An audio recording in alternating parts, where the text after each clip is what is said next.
எல்லாம் புற்றுநோயால் பாதிக்கப்பட்ட குழந்தைகள். ஆனால் மற்ற குழந்தைகளை வைத்து பார்த்தால் எந்த வித்தியாசமும் தெரியாது. 30 ஆண்டுகளுக்கு முன்பு நான் குழந்தை சிகிச்சைக்குள்ளே வந்த பொழுது இதை பார்த்துவிட்டு வியப்புற்றேன்.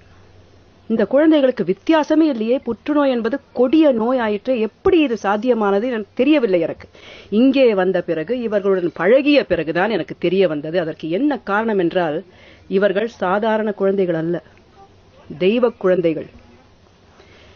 வாலியின் பாடல் உங்களுக்கு நினைவிருக்கும்.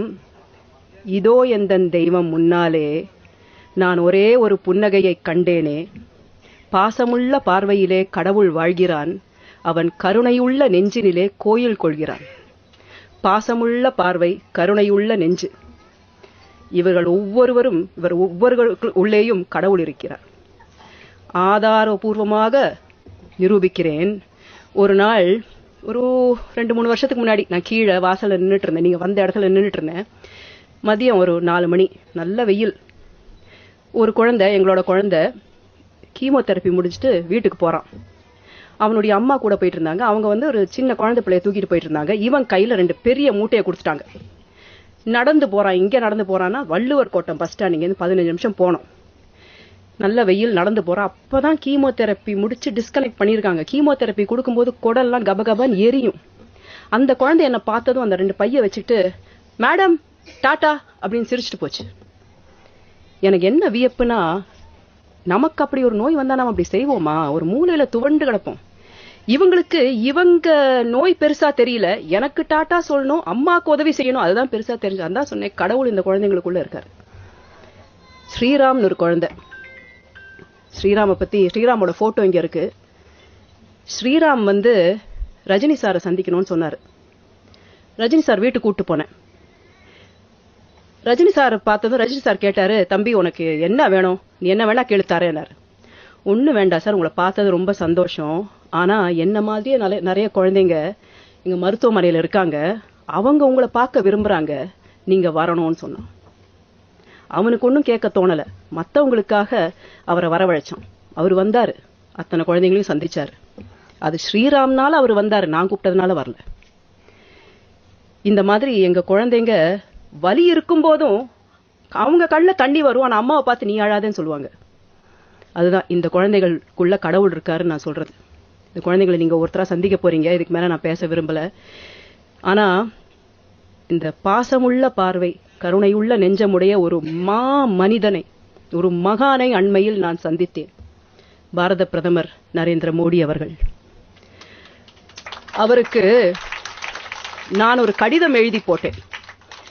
இந்த குழந்தைகளை நீங்கள் வாழ வைத்தீர்கள், இந்த குழந்தைகளை நீங்கள் சந்திக்க வேண்டும் என்று கடிதம் எழுதி போட்டேன். அது அவருக்கு தெரியாது.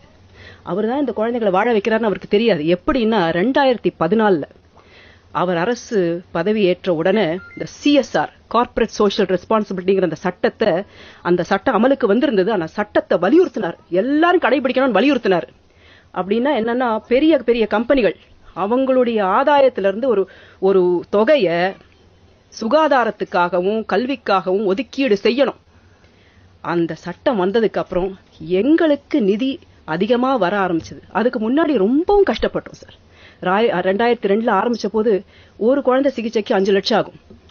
ஒரு வருஷத்துல 20 குழந்தைங்கன்னா 1 கோடி. எங்க போவேன்? ஒரு பெரிய நிறுவனத்துக்கிட்ட போன போது அவங்க சொன்னாங்க, இந்த 5 லட்சத்துக்கு ஒரு குழந்தைக்காக 5 லட்சம் கேக்குறீங்க, இந்த 5 லட்சத்தை வச்சு ஒரு கிராமத்துக்கு தடுப்பூசி போட்டுருவேன். ஒரு குழந்தை முக்கியமா, 200 குழந்தைங்க முக்கியமா? இந்த கேள்விக்கெல்லாம் பதில் சொல்ல முடியுமா? அதனால நான் என்ன பண்ணுவேன்னா, கஷ்டப்பட்டு ஒரு 5-6 குழந்தைங்களுக்கு சிகிச்சை கொடுப்போம், அவ்வளவுதான் முடியும். 2002 இருந்து 2014 வரைக்கும். ஆனா அதுக்கப்புறம் இவர் வந்ததுக்கு அப்புறம், இந்த கொடைவள்ளல் வந்ததுக்கு அப்புறம் வருஷத்துல 20 குழந்தைங்களுக்கு சிகிச்சை கொடுக்கிறோம். அதுல என்னன்னா, அவருக்கு அதை பத்தி தெரியாது. 216 சில்ட்ரன், 216 குழந்தைங்களுக்கு சிகிச்சை கொடுத்துட்டோம். அதுல 85% குழந்தைகள் உயிர் பிழைத்து நன்றாக இருக்கிறார்கள். எங்க கிட்ட வந்ததுனால அவங்க நல்லா இருக்கிறாங்கன்னு நாங்க சொல்லல.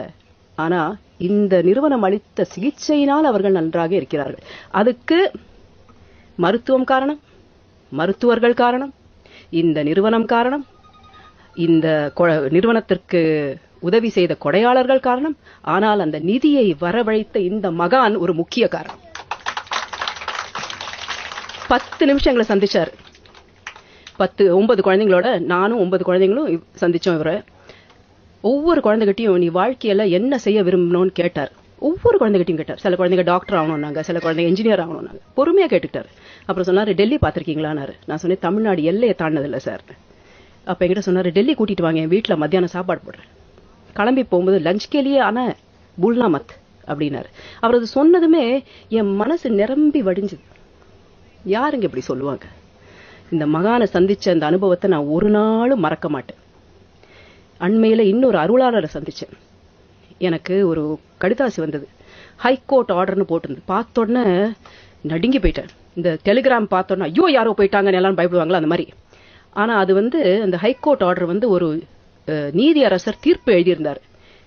கஞ்சா கடத்தினவங்க, போலீஸ் கிட்ட மாட்டிக்கிட்டவங்க, அவங்க அபராத கட்டணத்தை செலுத்தணும். யாருக்கு செலுத்தணும்? கேன்சரால பாதிக்கப்பட்ட இந்த குழந்தைங்களுக்கு செலுத்தணும்னு அவர் தீர்ப்பு எழுதியிருந்தார். அந்த நீதியரசர் பேரு இளந்திரையன், ஜஸ்டிஸ் இளந்திரையன், மெட்ராஸ் ஹைகோர்ட். பொதுவா பாவத்துக்கு தண்டனை கொடுக்கறது தான் நீதிபதியுடைய வேலை. பாவத்துக்கு விமோசனம் கொடுக்கறது கடவுளுடைய வேலை. அவரை நான் கடவுளா பாக்குறேன். அவருக்கும் என் நன்றியை சொல்லிடுறேன். 20 வருஷமா இந்த நிறுவனத்துல குழந்தைங்களுக்கு சிகிச்சை கொடுத்துட்டு வரோம். இந்த நிறுவனம் ஒரு ஆலமரம் மாதிரி. இந்த விழுதுகளை பிடிச்சுதான் இந்த குழந்தைகள் நிமிர்ந்து நிக்குது.